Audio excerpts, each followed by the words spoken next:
Despite the hatred and anger of the radical left lunatics who want to destroy our country, we will make America great again. What is a radical left Democrat? What have Democrats ever done that could be described as radical, and where, indeed, did that phrase come from? So I thought we'd spend a few moments just trying to discover the origins of this claim that Democrats are radical and try and address the balance with the MAGA Republicans that make these claims. Now, firstly, it's very clear to me that the phrase a radical leftist Democrat was created by Donald Trump, projecting the criticism of him as a radical back onto the Democrats. This is what Trump does.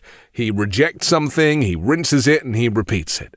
So there's two things here. First, that the Democrats actually aren't radical, and second, that Trump reverses the criticism and repeats it enough to make it stick.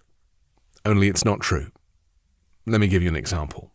The US and most civilized Western countries had a plan in place in case there was a worldwide pandemic. And because scientists predicted that it was a real threat, when it actually happened, people refused to believe it because they hadn't been told that this might happen, even though the government and, the officials did.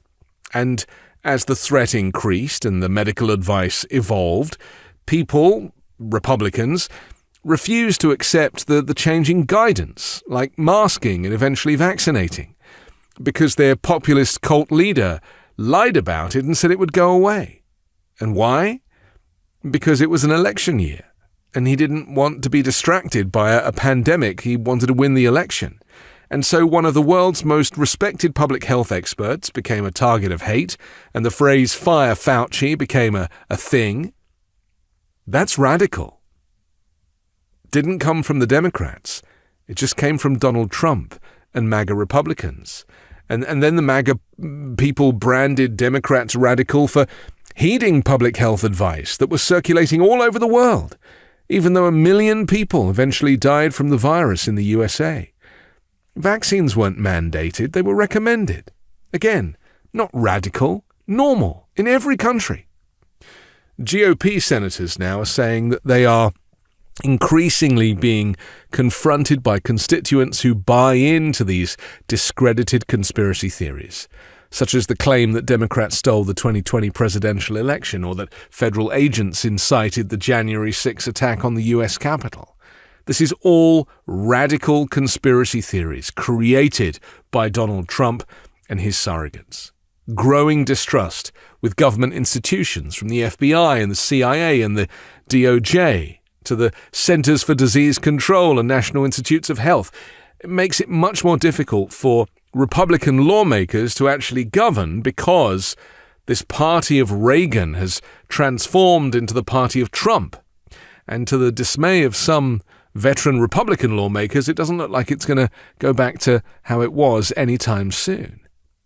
And whilst President Biden, who came out of retirement to face off fascism, delivers for the American people, not for himself, but for the people, these extremists, the House Republicans, are consumed by chaos and marching the country towards a government shutdown that would damage communities and the economy and national security. But they don't care, because it's all about using these radical moments to point towards Democrats failing, when really it's all coming from the Republican side.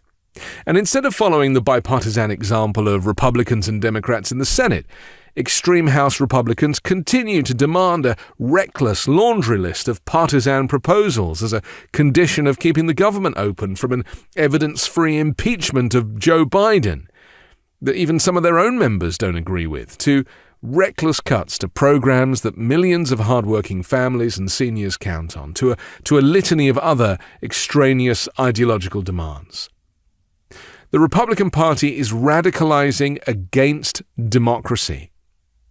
This is the central political fact of our moment. Instead of organizing its coalition around shared policy goals, the GOP has chosen to emphasize hatred and fear of its political opponents, who they warn will destroy their supporters and the country and take your guns away and force you to have an abortion, none of which is true. And so the Biden era of American politics is shaping up as a war between democratic norms and the intensifying opposition of a political minority that has proved willing to engage in violence in order to hold on to power. Now, this fight ultimately isn't just about policy. It's about whether the US will live up to the promise of democracy. And on that crucial question, we've rarely been so divided. Big waves of reform and reconstruction in America have generally required massive political majorities. Congressional Reconstruction marked a second founding of the nation and the first attempt to create a multiracial democracy. It relied on supermajorities in both houses, the most radical supermajority in American history. The New Deal and the Great Society also harnessed congressional supermajorities to achieve enormous, lasting legislative change. And these events are looked back upon as radical, but as positive change that was bipartisan, that required everybody to be on board, something that we just can't even imagine today. I mean, was the Civil Rights Act an act of radicalism? Was giving women the right to choose in 1973 radical?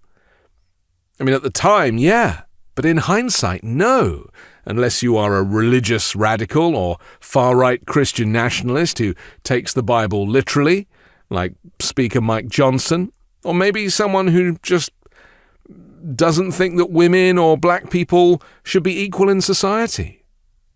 You know, as debates over abortion continue in states around the country, the majority of Americans, polled time after time, continue to say that abortion should be legal in all or most cases. It's only radicalized Republican lawmakers who say otherwise, invariably old, white men.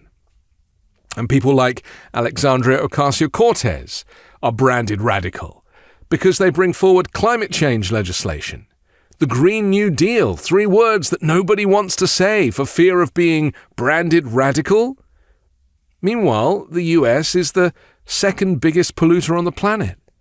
The temperature of the Earth is rising every single day, and all civilized, intelligent countries around the world are taking steps to reduce carbon emissions.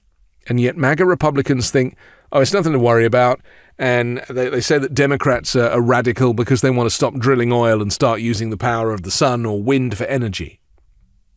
I mean, come on, this is a whole planet. It's not just one country.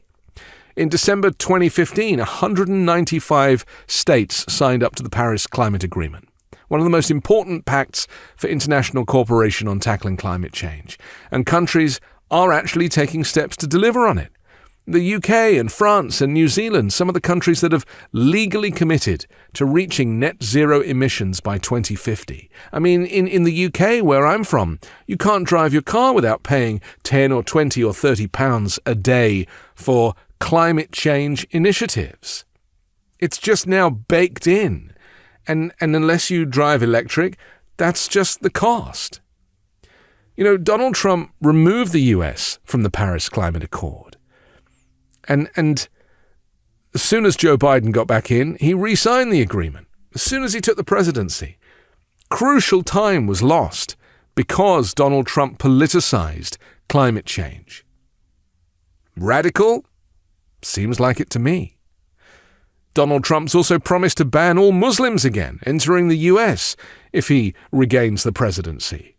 Think about that. Banning an entire religion, 2 billion Muslims on the planet, banned from entering the USA. Why?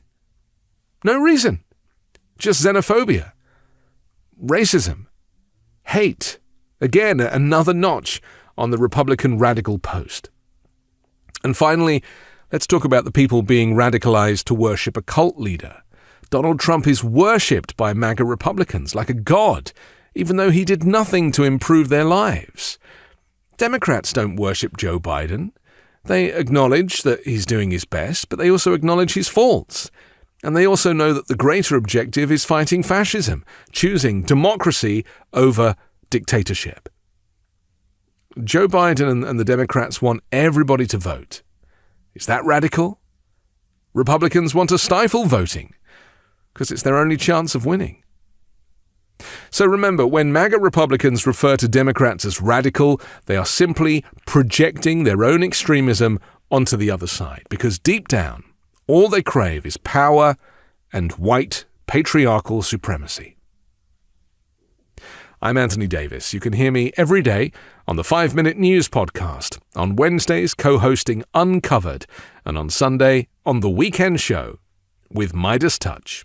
Hey Meidas Mighty, love this report? Continue the conversation by following us on Instagram @MeidasTouch to keep up with the most important news of the day. What are you waiting for? Follow us now.